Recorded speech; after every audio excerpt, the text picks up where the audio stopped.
കത്തോലിക്ക സഭയിലെ ഏറ്റവും പ്രായം കുറഞ്ഞ രക്തസാക്ഷികളിൽ ഒരാളായ ജോസ് സാഞ്ചസ് ഡെലറിയോയുടെ വിശുദ്ധ പദവി പ്രഖ്യാപനത്തിന് പിന്നിലെ വിസ്മയിപ്പിക്കുന്ന അത്ഭുത കഥ വീണ്ടും ലോകശ്രദ്ധ നേടുന്നു. വൈദ്യശാസ്ത്രത്തിന് അസാധ്യമെന്ന് തോന്നിയ ഒരു സാഹചര്യത്തിൽ ഷിമേന എന്ന പിഞ്ചുകുഞ്ഞിന് ലഭിച്ച ജീവനാണ് ജോസ് സാഞ്ചസിനെ വിശുദ്ധ പദവിയിലേക്ക് ഉയർത്താൻ വത്തിക്കാൻ ഔദ്യോഗികമായി അംഗീകരിച്ച അത്ഭുതം. മെക്സിക്കോയിലൊരു കുടുംബത്തിൽ ജനിച്ച ഷിമേന എന്ന കുഞ്ഞിന് ജനിച്ച് ഏതാനും മാസങ്ങൾക്കുള്ളിൽ തന്നെ ഗുരുതരമായ ആരോഗ്യ പ്രശ്നങ്ങൾ ബാധിച്ചു.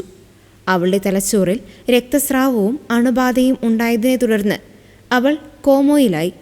പരിശോധിച്ച ഡോക്ടർമാരെല്ലാം കൈയൊഴിഞ്ഞു. കുട്ടിയുടെ മസ്തിഷ്കത്തിൻ്റെ 90% നശിച്ചുപോയെന്നും ഇനി അവൾ രക്ഷപ്പെടാൻ സാധ്യതയില്ലെന്നും ഡോക്ടർമാർ വിധിയെഴുതി.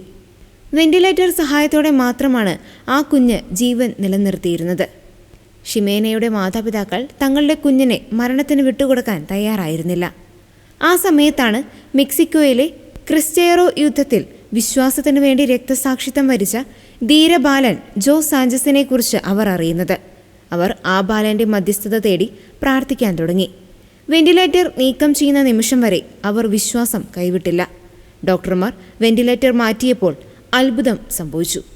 മരണം ഉറപ്പിച്ചെടുത്തു നിന്നും ഷിമേന കണ്ണുകൾ തുറന്നു.